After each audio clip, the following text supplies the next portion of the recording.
Visual lagi burung bok. Yuru sinyal. Terus dia aja.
Assalamualaikum warahmatullahi wabarakatuh. Bismillahirrahmanirrahim. Wassalatu wassalamu ala rasulillah. Pada alim ulama yang kami muliakan, alhamdulillah pada pagi hari ini kami bisa bersilaturahim salawat dan salam marilah kita sampaikan kepada Nabi Agung Muhammad sallallahu alaihi wasallam yang dengan limpahan rahmannya kita semua bisa menghirup udara Ramadan tahun 2020. Kaum muslimin yang kami hormati, Nabi Muhammad SAW sebagai Nabi akhir zaman tentunya membawa banyak sekali barokah. Kita tahu Islam diturunkan di satu negara di kota Mekah yang sama sekali orang Mekah sendiri tidak tahu Nabi. Akan tetapi pada pertemuan kita kali ini kita coba mengupas tentang Quran itu sendiri. Kita tahu Quran diturunkan oleh Allah secara mutawatir. Kalau kita lihat dari ringkasan ataupun pembagian Quran yang diturunkan kepada Nabi Muhammad SAW sebagai Nabi terakhir yang menjadi pemutus dari segala agama, lengkap serta sesuai dengan kebutuhan hidup manusia di zaman, segala zaman. Oleh sebab itu, Al-Quran sebagai undang-undang agama isinya mencakup kepada 4 bagian. Yang pertama adalah mengenai ilmu-ilmu peribadatan pokok, mencakup seperti ibadah sholat, puasa, zakat, dan sebagainya. Kemudian yang kedua, ilmu-ilmu kemasyarakatan, yang mencakup diantaranya adalah tentang ilmu tata negara, ekonomi, administrasi, dan sebagainya. Kemudian yang ketiga, pembagian dari kitab suci Al-Quran adalah ilmu-ilmu pengetahuan umum yang mencakup seperti ilmu bumi, ilmu alam, ilmu falak, ilmu hayat, ilmu teknik, ilmu logam, ilmu hitung, dan sebagainya. Kemudian yang keempat, Al-Quran mencakup tentang sejarah kehidupan manusia. Dari dunia diciptakan, kejadian di masa yang akan datang, sampai kehancuran bumi itu sendiri. Nabi Muhammad SAW selain menjadi Nabi yang memimpin agama dan imam di masjid, juga beliau menjadi kepala negara yang ditetapkan oleh golongan Aus ataupun Nasrani dan golongan Khawarij ataupun Yahudi. dan oleh golongan-golongan Islam itu sendiri. Bahkan Nabi sebagai kepala negara pernah 26 kali berperang melawan musuh yang akan menghancurkan kedaulatan negara Madinah. Ini menjadi bukti bahwa agama Islam mencakup segala aspek kehidupan manusia. Hadirin yang kami muliakan, yang ingin kami sampaikan di sini tidak lain adalah masalah-masalah yang berhubungan dengan dasar-dasar hukum Islam, bahwa di sini setelahnya Rasulullah SAW wafat, maka kacau balaulah ajaran-ajaran Islam di dunia. Semua mengaku ahlu sunnah wal jamaah. Semua mengaku Islam yang langsung dari Rasulullah SAW. Apa sih ahlu sunnah wal jamaah? Mari bersama-sama kita simak. Mudah-mudahan memberikan manfaat bagi kehidupan beragama, berbangsa, dan bermasyarakat kita semua. Bahwa dasar-dasar Islam untuk melaksanakan urusan agama dan negara adalah tidak lain Al-Quran dan hadis. Akan tetapi untuk merumuskan hukum yang berkaitan dengan urusan agama dan dunia masih memerlukan ijtihad. Sebab kalau hanya berdasarkan Quran hadis, maka tidak mungkin bisa merumuskan hukum, baik yang mengenai urusan agama maupun urusan dalam masyarakat. Seperti contoh, zakat dalam Al-Quran tidak dijelaskan tentang wajibnya, tetapi hanya disebutkan dengan ayat wa atuz zakat, dan berilah zakat. Tidak disebutkan tentang kewajiban zakat. Maka dengan ijma sahabat dan ahli ijtihad dikenakan hukum wajib. Ayat yang mengharuskan ada dalam Al-Quran, sedangkan hukum wajib tersebut adalah hasil ijtihad. Contoh lain mengenai kemasyarakatan dalam Al-Quran, ada yang mengharuskan menghormati kepada kedua orang tua dan berbuat baik, serta tidak diperbolehkan membentak orang tua. Dalam surah Al-Isra ayat 23, A'udzubillahi minasyaitonirrajim, bismillahirrahmanirrahim, wala taqul lahum uffin wala tanhashuma wa qul lahum qawlan karima. Janganlah kamu mengatakan hus kepada ibu ataupun bapak, janganlah membentak mereka, tetapi berkatalah kalian dengan perkataan yang sopan dan normal.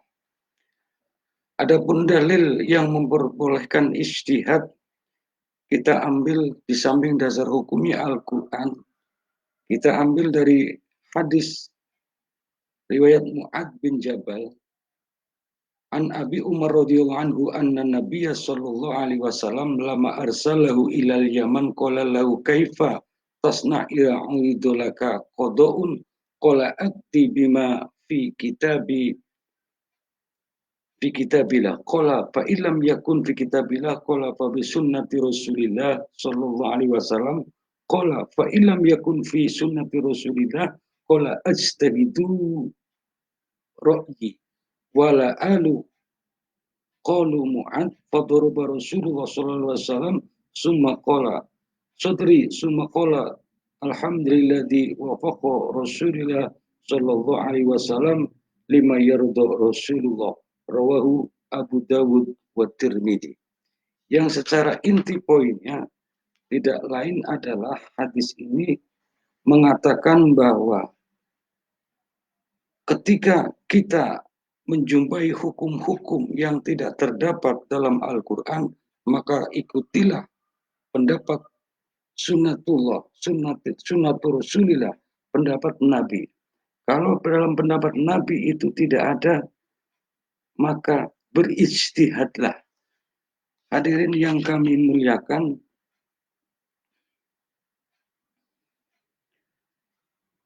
pertimbangan ataupun dasar-dasar ijtihad menurut perintah Allah Subhanahu wa taala ada 5 pemikiran, yaitu masalahul qiyas yang disebut juga dengan masalihul mursalah. Yang pertama meliputi masalah agama, kedua masalah diri, ketiga masalah harta, keempat masalah akal ataupun badan, dan kelima masalah umat ataupun masyarakat. Kemudian dasar ijtihad yang kedua dinamakan qiyas. Kesimpulannya adalah ijtihad yang benar adalah hasil dari ijma dan qiyas, bukan dari hasil akal pikiran yang semrawut. Piagam permusyawaratan ini disebut dengan istilah ahli sunnah wal jamaah yang artinya memakai dasar Quran dan hadis. Jamaah yaitu kesepakatan hasil musyawarah para sahabat dan umat. Demikian yang bisa kita ambil dari dasar kitab Ghoniyatul Muhtaj halaman 1 juz 8 karangan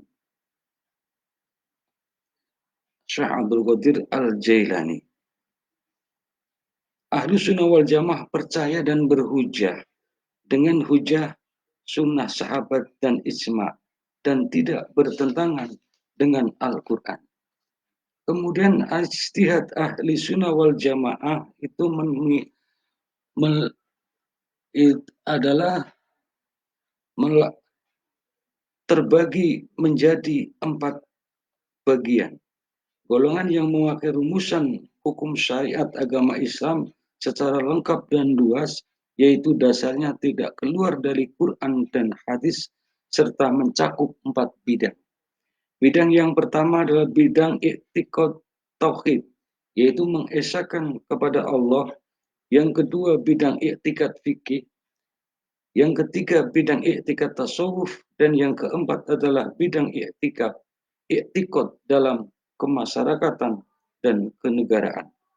Dan pokok dari semua bidang menurut ahli sunnah wal jamaah itu adalah ada 2. Yang pertama Quran dan hadis, yang kedua adalah akhlak. Bidang mu'taqad tauhid secara umum adalah kita mengesahkan, mensatukan adanya Allah. Qul huwallahu ahad, Allahus somad. Katakanlah Tuhan itu satu dalam pandangan Islam. Kemudian i'tiqad tauhid dan i'tiqad mayoritas agama adalah menjadi pokok mula-mula adanya faham ahli sunnah wal jamaah. Pada pembahasan dalam bidang tauhid sudah kami paparkan di atas bahwa ahli sunnah wal jamaah ialah meyakini dengan sebenarnya zat Allah subhanahu wa ta'ala. Adapun dasar tujuan ahli sunnah wal jamaah sejak zaman Nabi dan sahabat ada 2 dasar. Yang pertama ijma, yaitu tidak berani merumuskan hukum agama kalau belum disepakati oleh para sahabat dan ahlu ijtihad ataupun mujtahid sesudahnya. Yang kedua qiyas ataupun ijtihad, yaitu tidak diperbolehkan memutuskan hukum agama sekehendak pikiran atau sewenang-wenang bila mana tidak ada rumusan atau istimbat dan alasannya tersebut. Kemudian yang selanjutnya, bidang i'tiqad kemasyarakatan agama dan negara, bahwa golongan Ahlussunnah wal Jamaah seperti yang telah kami jelaskan di atas, yaitu mengutamakan akhlak dan amal agama, bukanlah membesar-besarkan masalah ataupun pertentangan dan golongan.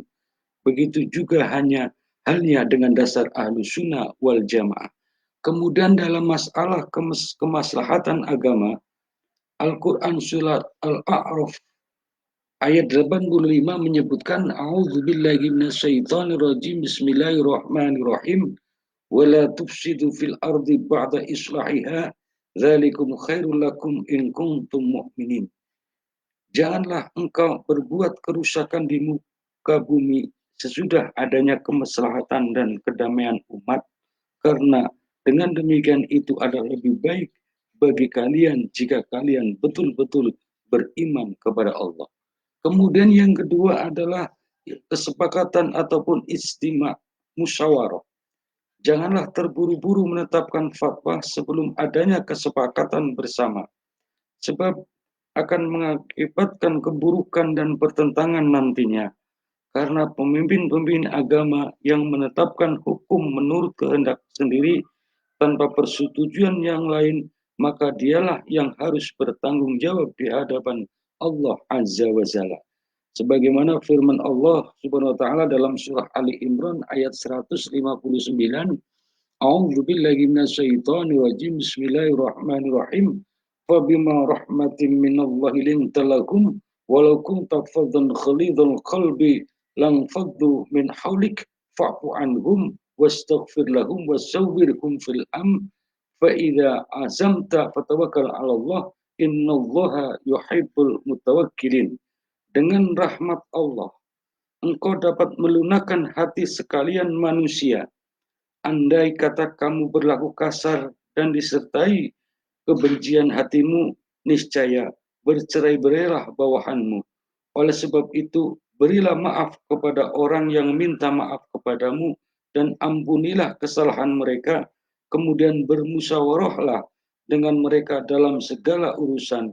Jangan menuruti kehendak diri sendiri, dan apabila kamu bermaksud akan sesuatu, maka bertawakallah kepada Allah. Sesungguhnya Allah mengasihi orang-orang yang bertawakal. Apabila dalam menetapkan segala urusan agama itu tidak lepas dari musyawarah dan kesepakatan bersama atau ijma, tentulah tidak akan bertemu dengan kesulitan. Sebagaimana dalam hadis yang diriwayatkan oleh Imam Turmudi, la tajtami'u ummati 'ala dhalalah. Tidaklah berijma umatku dalam kesesatan. Kemudian yang ketiga, pemahaman mengenai segala urusan selalu diisbatkan kepada nas Quran dan hadis yang disebut qiyas. Paling berbahaya dalam persoalan agama itu adalah apabila menyalurkan segala pendapat ataupun paham Quran dan hadis dengan serampangan tanpa memakai jalan qiyas. Qiyas adalah mengambil rumusan yang pahamnya dari Quran dan hadis. Kalau kita berbicara tentang kias, tentunya kita akan mengenal pembagian adanya kias. Kias terbagi menjadi tiga. Yang pertama, kias ilah. Yang kedua, kias sibhi. Dan yang ketiga, kias dilalah. Kias ilah adalah membuat rumusan kepada Al-Quran dan hadis disebabkan sama alasannya dalam keharamannya. Seperti contoh, dalam Al-Quran menyebutkan dilarang memukul kedua orang tua ibu dan bapak. Kalau kita hanya memakai dalil Al-Quran, otomatis hukum memukul bahkan membunuh itu boleh. Sebab Quran hanya mengatakan kita dilarang, diharamkan mengucapkan hus. Kemudian yang kedua adalah qiyas sibhi. Seperti sahnya berkurban dengan kerbau. Padahal kurban yang disebutkan dalam hadis itu hanyalah onta. Kita di negara Indonesia tidak ada onta. Bahkan mungkin kalau orang Indonesia berkorban dengan menggunakan onta, otomatis akan ditangkap oleh polisi. Pada intinya qiyas sibhi adalah dalam mencontohkan satu korban, kita menyerupakan dengan hewan. Kalau di Mekah mungkin dengan onta, tapi kalau berkorban di Indonesia mungkin bisa menggunakan kambing, sapi, kerbau, dan lain sebagainya. Kemudian yang ketiga adalah qiyas dilalah. Qiyas dilalah adalah pendapat mujtahid mengenai haramnya seluruh tubuh babi, termasuk tulang sendi dan bagian-bagian lainnya. Walaupun dalam Al-Quran haram babi itu hanya disebutkan dagingnya. Artinya apa? Kalau kita hanya berpegang teguh kepada Al-Quran, haram babi itu hanya pada daging. Kalau kita pakai hanya logika saja, otomatis dari mulai tulang dan sebagainya itu halal. Maka di sini pentingnya qiyas dilalah untuk qiyas dilalah. Pendapat satu mujtahid imam yang diakui oleh ahlu sunnah wal jamaah. Khairun nas anfa'uhum linnas.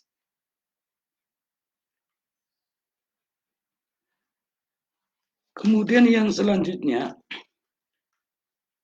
kita mengenal adanya istilah dengan jalan ijma' dan qiyas, terbukalah jalan pikiran yang luas. Dalam pandangan kemasyarakatan, Ahlussunnah wal Jamaah menerima ijma' dan qiyas sebagai dasar agama karena ada dasar dari Al-Quran dan As-Sunnah. Tidak mungkin kemajuan alam seperti sekarang ini akan dapat dijangkau dan dirumuskan oleh alam pikiran yang belum mengenal pikiran alam sekarang, yaitu penjangkauan adanya Al-Quran dan As-Sunnah hanya memberi petunjuk yang lengkap dalam dasar dan pokok agama yang berisikan ilmu dan peraturan-peraturan hidup, sejarah, dan urusan ibadah. Boleh menggunakan hukum qiyas sebagai dasar hukum agama. Qiyas ialah sebutan yang diistilahkan oleh ahli hukum Islam ataupun mujtahid yang sudah dirumuskan dalam kaidah-kaidah usul fikih ataupun ilmu fikih. Dalil-dalil yang dikemukakan seperti dalam Al-Quran, A'udzubillahi minasyaitonirrajim, Bismillahirrahmanirrahim, Ya ayyuhalladzina amanu ati'ullah wa ati'ur rasul wa ulul amri minkum. Fa in tanazza'tum fi syai'in faruddaduhu ilallahi wa rusul. An-Nisa ayat 59. Hadirin yang kami muliakan, dalam dalil qiyas hadis satu riwayat Ibnu Majah, qala Rasulullah sallallahu alaihi wasallam li Mu'ad wa Abi Musa al-Asy'ari wa qad anfadahuma ila Yaman summa taqdiyani faqala illam tajid al-hukma fi kitabillah wala sunata kisnal amri bil amri fama akrobu ilal haq ngamil nabihi. Bersabda Rasulullah Shallallahu Alaihi Wasallam kepada Mu'ad dan Abu Musa al-Asy'ari, yang keduanya telah diangkat oleh Nabi sebagai hakim di negara Yaman. Nabi berkata, apabila engkau tidak menemukan hukum dalam Al-Quran dan As-Sunnah, maka kiaskanlah urusan kepada urusan. Hal itu lebih dekat kepada hak sehubungan dengan amal yang kita kiaskan tentang urusan tersebut. Hadis riwayat Ibnu Majah. Dan dalam merumuskan hukum agama itu diadakan musyawarah dan kesepakatan ataupun ijma'. Maka terjadilah keputusan ijma' sahabat seperti yang diterangkan di atas, ialah yang terjadi pada Khalifah Umar ibnu Khattab pertama. Keputusan ijma' di sini adalah tentang pembentukan khilafah, yakni pemerintahan sudah Rasul wafat. Yang kedua, pembentukan panitia penulisan Al-Quran. Kemudian yang ketiga, pembentukan Dewan Dawanul Junud atau yang kita kenal dengan Dewan Pertahanan Negara. Yang keempat, pembentukan Baitul Mal ataupun Badan Logistik atau Perbekalan Negara. Kemudian yang kelima dari keputusan ijma' sahabat menyebutkan adalah membuat percetakan uang kertas yang kita kenal sekarang. Kemudian yang selanjutnya menetapkan berjamaah dalam sholat tarawih dengan 20 rakaat di zaman Khalifah Umar ibnu Khattab.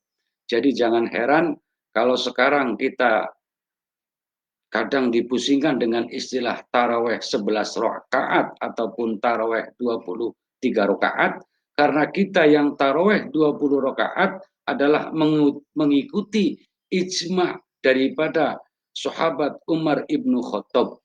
Kemudian yang ketujuh adalah menetapkan azan, 2 azan dalam sholat Jum'ah.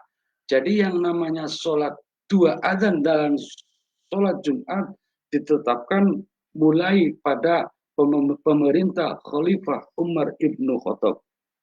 Semua itu yang kami sebutkan tidak pernah terjadi pada zaman Rasul Muhammad Sallallahu Alaihi Wasallam. Tapi dengan jelas bermanfaat sekali bagi kemajuan agama dan umat. Rumusan ini didapat dari hasil kias dan keputusan ijma. Imam Zakaria Al-Ansari ahli hukum yang merupakan murid Imam Syafi'i mengatakan dalam takrif ijma, ada dasarnya di situ, huwa ittifaqu mustahid ila irihi. Kaum hadirin yang kami muliakan, mudah-mudahan dari hasil keputusan ijma ini bisa membuka lebar-lebar tentang pandangan kita, tentang sudut pola pikir kita, bahwa Islam betul-betul rahmatan lil alamin. Apapun yang kita lakukan sekarang di bid'ah, sehingga seolah-olah orang Islam itu semuanya dibid'ahkan. Dari mulai sejarah, dari mulai kehebatan kita sebagai orang Nusantara, semua dibid'ahkan. Untuk itu, mari kita kembali lagi kepada apa fungsi daripada rumusan hukum Quran hadis yang kita sebagai Islam ala ahlu sunnah wal jamaah memakai 4 dasar hukum, yaitu Al-Quran, hadis, ketiga ijma dan qiyas, yang semua itu merujuk kepada 2 peninggalan utama, yaitu 1 Al-Quran dan 2 hadis. Hadirin yang kami muliakan, mudah-mudahan bermanfaat dari kami. Kurang lebihnya mohon maaf. Usikum wa nafsi bitaqwallah. Assalamualaikum warahmatullahi wabarakatuh.